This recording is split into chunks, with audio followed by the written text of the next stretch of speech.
مختصراً آپ کی خدمت میں عرض کروں کہ جہاں تک پیسہ رکھوانے کا تعلق ہے تو چاہے وہ پرائیویٹ مسلم بینک ہو، چاہے وہ کافر بینک ہو، چاہے وہ سیمی گورنمنٹ بینک ہو، چاہے وہ گورنمنٹ بینک ہو، چاروں طرح کے بینکوں میں پیسہ رکھوانے میں کوئی حرج نہیں ہے۔ خاص طور پہ اگر آپ کرنٹ اکاؤنٹ کھلوا کر رکھوا رہے ہیں جس میں آپ نے سمجھیں ایک جس طرح گلک ہوتے ہیں نا گھروں میں، آپ گلک میں ڈال دیا، ضرورت پڑی وہی توڑا اور نکال لی، تو یہ کرنٹ اکاؤنٹ اسی گلک کی طرح ہی ہے۔ فرق صرف اتنا کہ گھر میں نہیں پڑا ہوا یہ گلک آپ کا، یہ گلک کے لیے آپ کو مثلا کسی نہ کسی برانچ میں جانا پڑے گا، لیکن ایسا ہی ہے کہ جو آپ نے رکھوایا ہے، جتنا رکھوایا ہے وہ اتنا ہی رہے گا، اس سے بڑھے گا نہیں، کوئی پروفٹ آنا نہیں، کوئی پروفٹ آپ کو دینا نہیں، کچھ نہیں، بالآخر رکھوایا ہے نکالنے، رکھوایا ہے نکالنے، تو یہ اس حد تک تو کسی بھی بینک میں کوئی مشکل نہیں۔ لہذا کرنٹ اکاؤنٹ میں تو کوئی مسئلہ ہے ہی نہیں۔ اصل مسئلہ آتا ہے سیونگ اکاؤنٹ میں، کیونکہ جہاں پر آپ پیسے رکھواتے ہیں وہ پیسوں میں اضافہ ہوتا ہے۔ آپ نے ₹1,00,000 رکھوایا، سال ختم ہوا، وہ 1,00,000 کے مثلا فرض کریں، اس کے اوپر انہوں نے آپ کو سال کا مثلا ₹8,000 پروفٹ دے دیا یا ₹7,000 پروفٹ دے دیا۔ اب مسئلہ ₹1,00,000 کا تو اس میں بھی کوئی مسئلہ نہیں کہ ₹1,00,000 رکھوانے میں کوئی حرج نہیں، وہ رکھوا سکتے ہیں، وہ کرنٹ اکاؤنٹ کی طرح ہی ہے، لیکن اصل کہانی شروع ہوتی ہے اس 7,000 یا 8,000 کی جو انہوں نے سال کے آخر میں آپ کے اکاؤنٹ میں ڈال دی ہیں۔ اب اس 7-8 ہزار کا کیا کیا جائے؟ میں کیونکہ بنا اس بات پر ہے کہ خلاصتاً بیان کرنا اور اصل مسئلہ صرف بیان کرنا ہے، تفصیلات میں نہیں جانا، تو اصل مسئلے کے اعتبار سے مسئلہ یہ بنے گا کہ اگر آپ نے پرائیویٹ مسلم بینک میں رکھوایا ہے اور پرائیویٹ مسلم بینک سے آپ کو پروفٹ ملا ہے، اور عام طور پر یہ انسان کو اطمینان ہوتا ہی ہے کہ دینے والا جو بینک کا مالک ہے وہ اس کے استعمال پر راضی ہے، تو آغا سیستانی فرماتے ہیں کہ اس علم کے ساتھ کہ اگر آپ کو یہ علم و اطمینان ہے کہ دینے والا جو آنر ہے بینک کا، کیونکہ پرائیویٹ مسلم بینک ہے نا، تو کوئی نہ کوئی آنر ہوگا، چاہے ایک آدمی ہو چاہے ایک سے زیادہ افراد ہوں، تو جتنے بھی آنر حضرات ہیں وہ راضی ہیں اس بات پر کہ ہم اس پیسے کو استعمال کریں،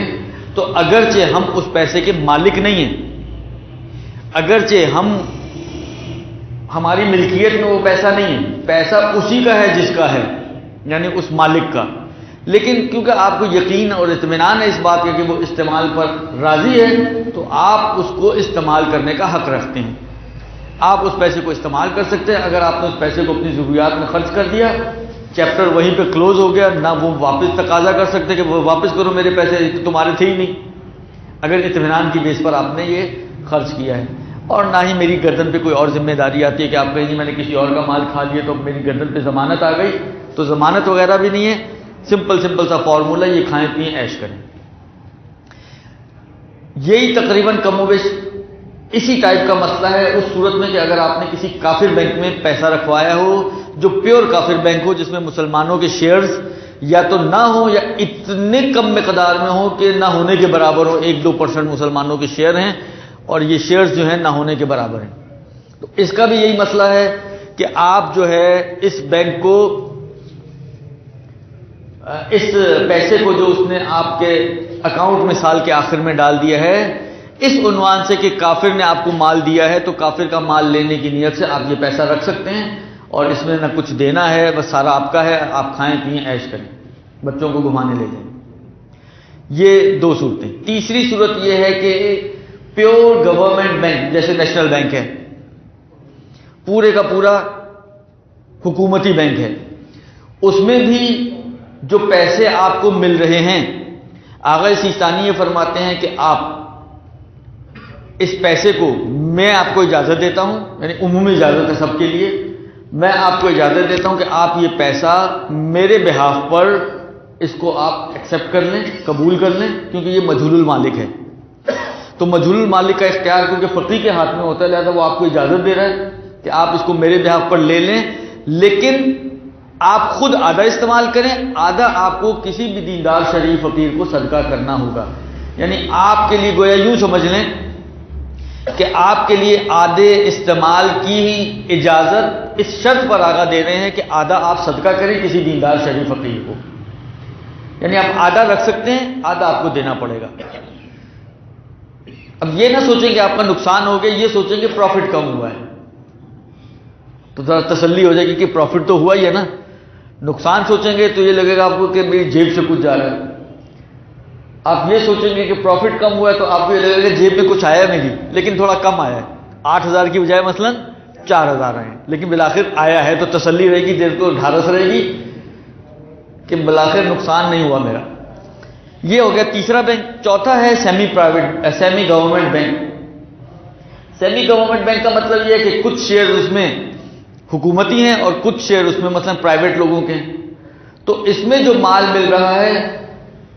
تو جتنا شیئر حکومت کا ہے، فرض اب تو ایک مثال میں آسان مثال بنا رہا ہوں، باقی مثالیں آپ خود بھی بنا سکتے ہیں. فرض کریں کوئی بینک ہے جس میں 50% شیئر جو ہیں وہ پبلک ہیں اور 50% شیئر جو ہیں وہ گورنمنٹ کے ہیں. تو آدھے آدھے سرمایہ سے یہ بینک شروع ہوا ہے. تو یہ جتنا 50%، اب فرض کریں اس نے 8,000 آپ کو دیا، تو اس کا مطلب یہ کہ 50% اس 8,000 کا یعنی 4,000 وہ پرائیویٹ بینک کی طرف، پرائیویٹ سیکٹر سے آپ کو مل رہا ہے، تو اس کا پرائیویٹ والا حکم ہوگا کہ آپ کو اطمینان ہے تو آپ کھا سکتے ہیں. 50% آپ کو گورنمنٹ بینک سے مل رہا ہے یعنی 4,000، تو اس کے اوپر گورنمنٹ بینک کے احکام جاری ہوں گے. یعنی اس 50% کا آدھا آپ کو صدقہ کرنا پڑے گا، یعنی 4,000 کا آدھا یعنی 2,000. تو اگر آپ اب خلاصہ اگر ہم کریں کون سے بینک میں پیسہ رکھوانا اچھا ہے، تو سب سے اچھا یہ ہے کہ آپ مسلمان بینک میں رکھوائیں، کیونکہ یہ 8 کے 8,000 آپ کی جیب میں جائیں گے، یا آپ کسی کافر بینک میں رکھوائیں کیونکہ یہ 8 کے 8,000 آپ کی جیب میں جائیں گے.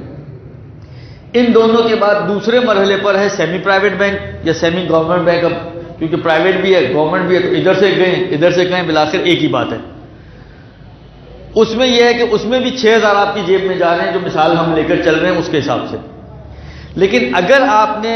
گورنمنٹ بینک میں ڈلوائے ہیں تو اس میں گھاٹا ہے. گھاٹا میں ان سینس کے فائدہ کم ہو رہا ہے. اس میں 4,000 آپ کی جیب میں جائیں گے. اب آپ سوچ لیں آپ کو 4,000 ڈالنے جیب میں، 6,000 ڈالنے جیب میں یا 8,000 ڈالنے جیب میں، اس کے حساب سے فیصلہ کر لیں. اور اتنے سارے بینک آپ کے سلجھ بازار میں موجود ہیں، کسی بھی بینک کے پاس آپ چلے جائیں. یہ تو ہو گیا جناب علی اس حصے کا جواب کہ ہمیں پیسہ رکھوانے کے اعتبار سے کیا کرنا، اور پیسہ رکھوانے کے بعد جب پروفٹ ملے گا اس کا کیا حکم ہوگا. برحمتك يا أرحم الراحمين وصلى الله على محمد وآله الطاهرين.